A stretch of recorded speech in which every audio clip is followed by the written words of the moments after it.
Hi! Bonjour! මම අදත් තව ලස්සනම ව්ලොග් එකක් අහලට අරගෙන අද නම් මම ඉන්නේ පැරිසියේ ලස්සනම පල්ලියක. පල්ලියට එන්න මෙට්‍රෝ එකේ ඉඳන් බැහැලා එන අතරමඟ මොන වගේද කියලා දැන් මම ඔයාලට අරගෙන එන්නම්. මේ තියෙන්නේ අස් මෙට්‍රෝ ස්ටේෂන් එක. සැක්‍රකර් කියන්නේ අපි බලන්න යන පල්ලිය. අපි දැන් උඩට නැගලා මෙට්‍රෝ ස්ටේෂන් එකෙන් එළියට යමු. පල්ලිය බලන්න යන්න.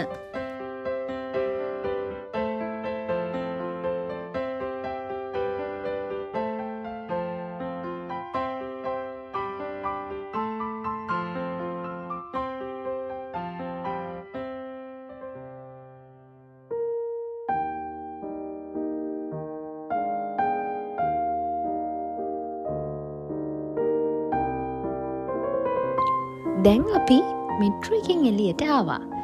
දැන් ඉතින් පල්ලියට යන්න පාර පයින්න තමයි හදන්නේ. පාර පැනලා ඉස්සරහා තියෙන පාරෙන් තමයි අපි පල්ලියට යන්න ඕනේ. ඒ පාර දෙපැත්තේ අපිට එක එක shops තියෙනවා අපිට අවශ්‍ය දේවල් ගන්න.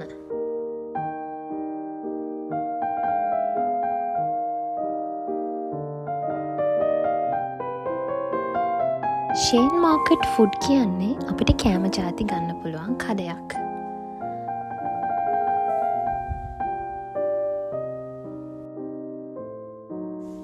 පල්ලියට යන පාර දෙපැත්තේ අපිට ගන්න ලස්සන දේවල් තියෙන shops තියෙනවා.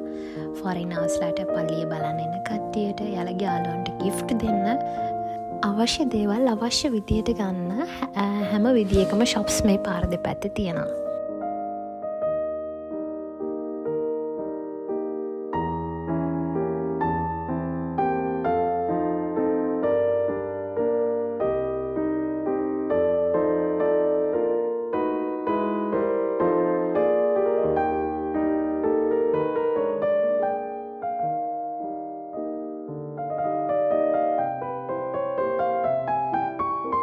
ඔතන තියෙන නම් බුම්බුම් කඩයක්.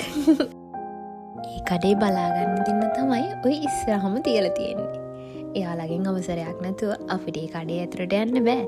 නෑ මම විහිළුවක් කළේ අපිට ඕන කෙනෙකුට ඇතුළට ගිහිල්ලා පැණි රස ඕන දෙයක් එතනින් ගන්න පුළුවන්. තියෙන්නේ බිස්කට් ජාති තියෙන ෂොප් එකක්. එතන කැරමල් රසට, බටර් රසට, සීනි රසට, චොක්ලට් රසට හැම රසටම බිස්කට් ගන්න පුළුවන් එතනින්.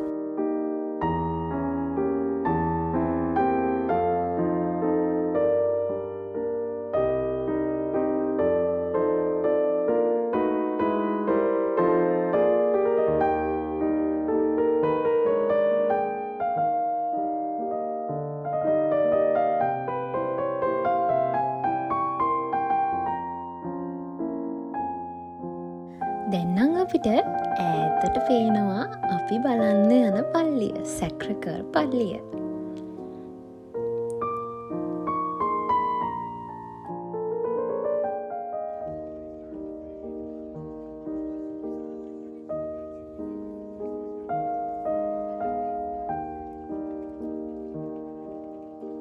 ඈතට හරි ලස්සනයි නේද පල්ලිය? ඔය පල්ලිය ඈතට ඔහොම තිබුණට අපි පඩිපෙළ ගොඩාක් නැගලා තමයි ඔය පල්ලියට යන්න ඕනේ.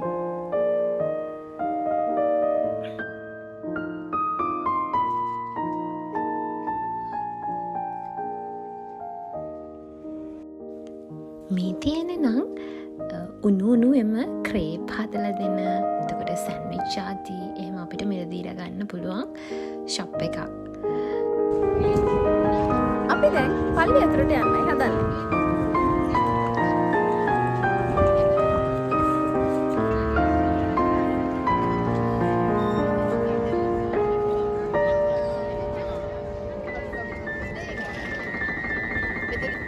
සීත කාලේ වුණාට සමහරක් අසල චෝටි මල්ලේවත් පිපිලා තියෙනවා.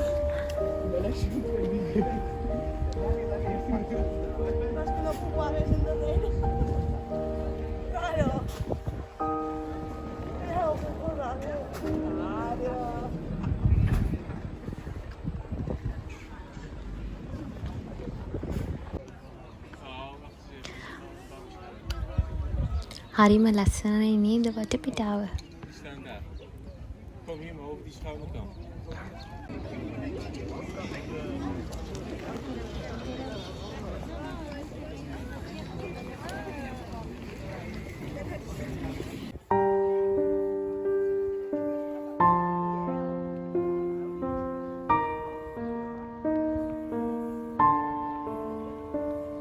මේ පල්ලිය බලන්න එන හැම දෙනෙක්ටම පඩිපෙළ නගින්න ෆිනික්විල දුම්රිය මාර්ගයෙන් ගමන් කරන්න පුළුවන්. මේක මෙට්‍රෝ එක වගේ පොඩි දුම්රිය මාර්ගයක්. අපිට මේ මෙට්‍රෝ එකේ යන්න ටිකට් එකක් මිලදී අරගෙන යන්නත් පුළුවන්. නැත්නම් අපිට තියෙන පාස් නැවිගෝ එක මාර්ගයෙන් වුණත් අපිට ගමන් කරන්න පුළුවන්.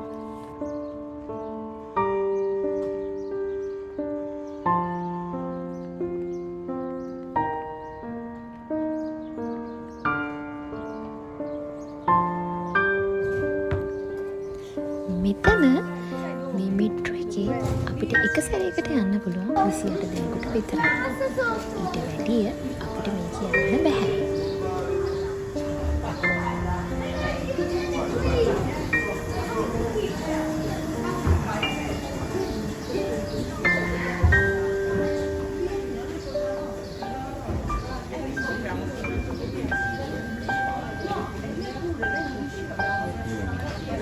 Is goed. Is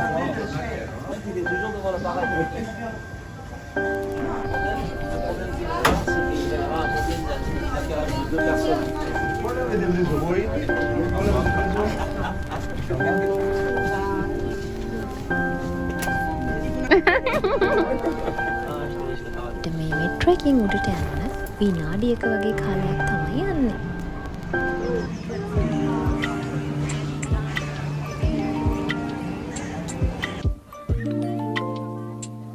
තියෙන කොළපාට වැටේ ලොක්ස් දාලා තියනවා නේද? ඒ ලොක්ස් දාලා තියන්නේ කපල්ස් ඇවිල්ලා එයාලා හිතින් ප්‍රාර්ථනාවල් කරලා ඒ ලොක්ස් ඒකේ දාලා ලොක් කරලා යනවා. සමහරක් අය එයාලගේ ෆියුචර් එක සාර්ථක වෙන්න කියලා හිතින් ප්‍රාර්ථනා කරලා ඒ ලොක්ස් දාලා යනවා. දැන් ඉතින් අපි පල්ලිය උඩට යන්නයි හදන්නේ. පල්ලෙහා ඉඳන් පඩිපෙළ පල්ලිය උඩට යනකම් පඩිපෙළ 300ක් විතර තියෙනවා. මේ පඩිපෙළ 300ම නගින්න එක්කෙනෙකුට විනාඩි 10ක් වගේ තමයි යන්නේ. සමහර නම් පඩිපෙළේ නගිනවා, සමහර නම් මෙට්‍රෝ එකේ උඩට එනවා.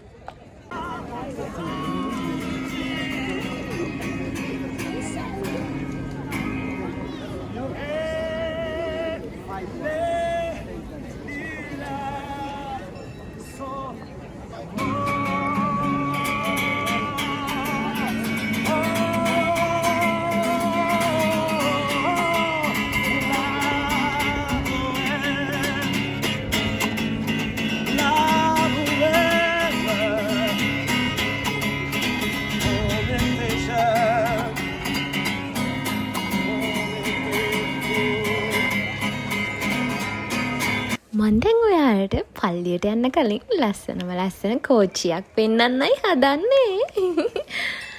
මේ කෝච්චියේ පල්ලිය බලන්න අයව පැරිසිය වටේම රෝමක් එක්කන් යනවා. පැරිසිය වටේ කිව්වට මුළු පැරිසියම වටේ නෙමෙයි. මේ පල්ලිය වටේ තියෙන පැරිසිය පෙන්වන්න තමයි යාලා එක්කන් යන්නේ. දැන් මම පල්ලියට ඇතුල් වෙන්නයි හදන්නේ. සිත් ගන්නා සුළු පල්ලියක් සහ පැරිසියේ සුවිශේෂී සන්ධිස්ථානයක් තමයි අන්වර්සල තියෙන මේ පල්ලිය. අපිට මේ පල්ලිය බලන්න නොමිලේම ප්‍රවේශය ගන්න පුළුවන්. අපි දැන් පල්ලිය ඇතුළට යමු.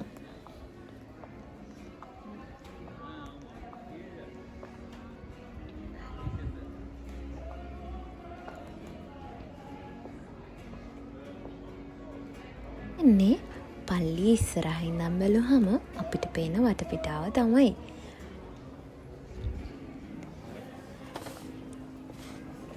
හැම දෙනෙක්ම පල්ලිය ඇතුළට ගෞරවාන්විතව සහ නිහඬව පල්ලිය ඇතුළට ගමන් කරන්න ඕනේ. අපි දැන් ඇතුළට ගිහිල්ලා බලමු. පල්ලිය ඇතුළට යනකොට හිස් වැසුම් ආවරණ අපි ඔක්කොම ගලවලා තමයි පල්ලිය ඇතුළට යන්න ඕනේ.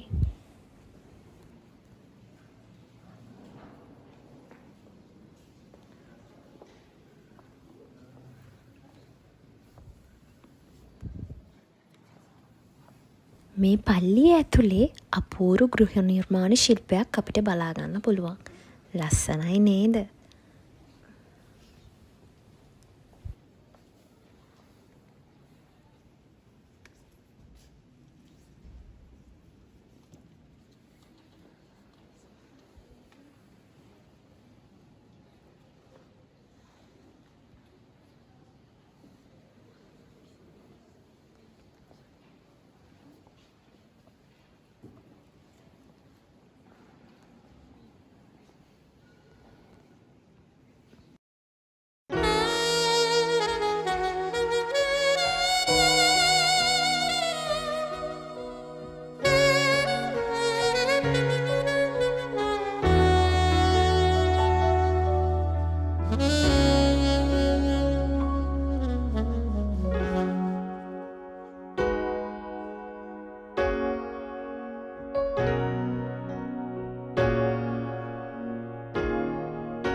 පල්ලිය පිහිටි වටරවුම් ප්‍රදේශයේ යාඥා කිරීමට හා නමස්කාර කිරීමට හැකිවන විදිහට අමුත්තන්ට පල්ලිය පර්යන්තය වටා ගමන් කරන්න පුළුවන් විදිහට තමයි මේ පල්ලිය ආකෘතිය නිර්මාණය වෙලා තියෙන්නේ. අපිට පල්ලියේ ඉටිපන්දම් මිලදී අරගන්න පුළුවන්.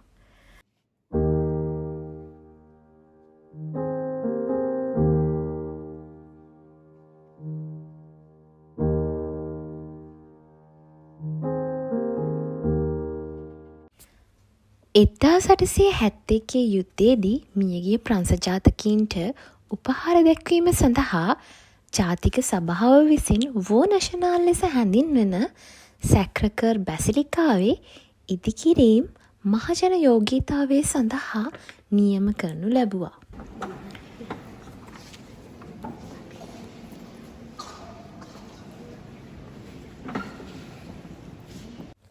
මෙතන තියෙනවා පල්ලිය බලන්න එන අයට මතක සටහනක් විදියට අපිට මේ මැෂින්ස් වලින් කාසියක් මිලදී ගන්න පුළුවන්.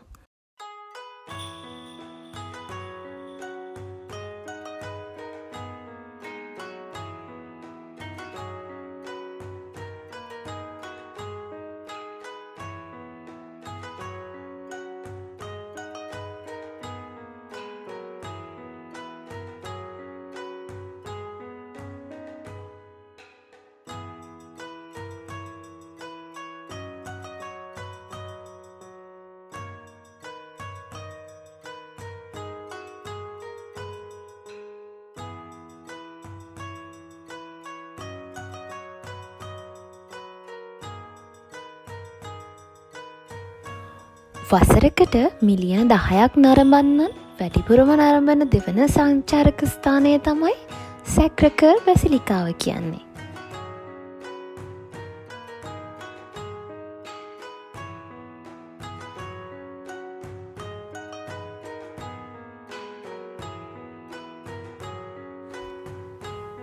ඇතුළත හා පිටත විශ්මයජනක වන විදිහට ගෘහ නිර්මාණ ශිල්පය මනාව විදහා දක්වන පරිදි මේ පල්ලිය නිර්මාණය කරලා තියෙනවා.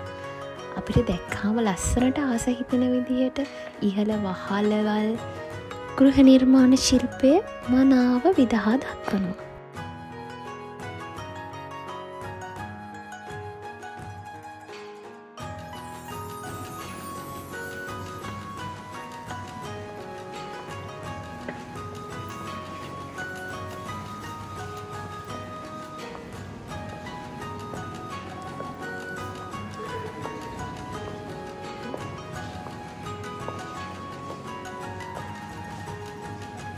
ගෘහ නිර්මාණ ශිල්පීන්ගේ තේරීම් තරඟේ ස්ථාපිත කරන ලද අතර රෝමානු වාස්තු විද්‍යාත්මක ශෛලියෙන් බැසිලිකාව ඉදිරිපත් කිරීම සඳහා තෝරා ගන්නා ලද්දේ පෝල් ලබ්ඩා කියන පුද්ගලයා. මේ තියෙන්නේ අන්වස් පල්ලියේ නිර්මාණ කරපු ලස්සනම ලස්සන ආකෘතියක්. හරිම ලස්සනයි නේද?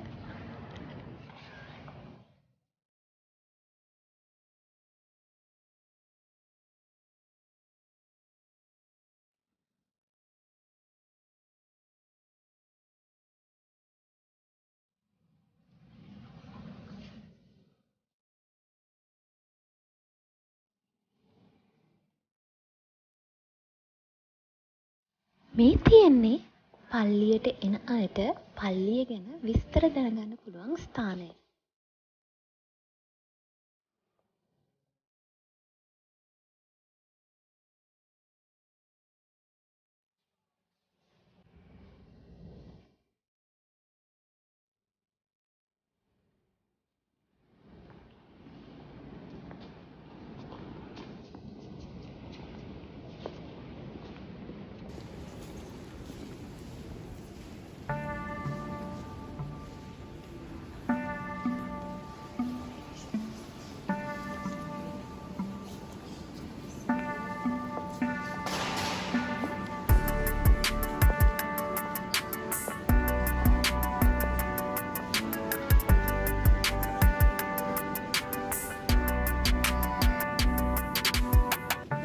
මමත් ඉටිපන්දම් පත්තු කරා.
අපි මේ පල්ලිය පර්යන්තයේ දෙපැත්තේ තමයි මේ ගමන් කරන්නේ.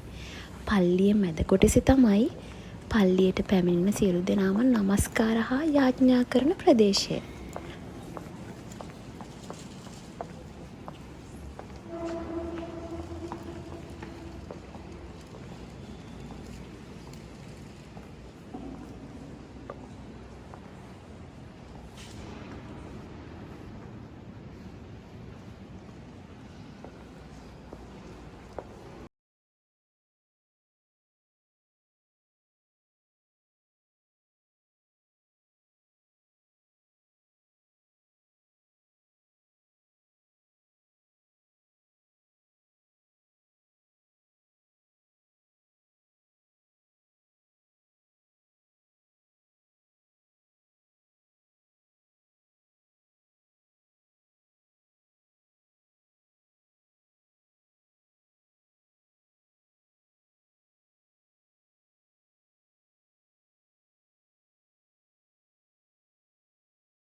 ලෙහාට බැහැගෙන යන්න තියෙන පඩිපෙරවල් ගොඩක් උස මට්ටමෙන් නෙමෙයි නිර්මාණය කරලා තියෙන්නේ.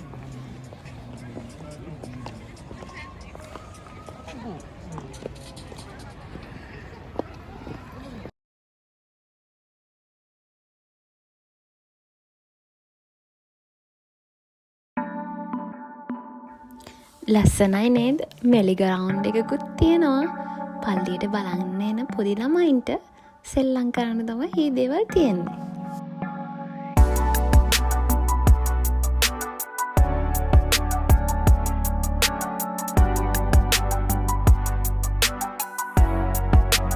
අපිට වෙලාව දවල් 2:10යි.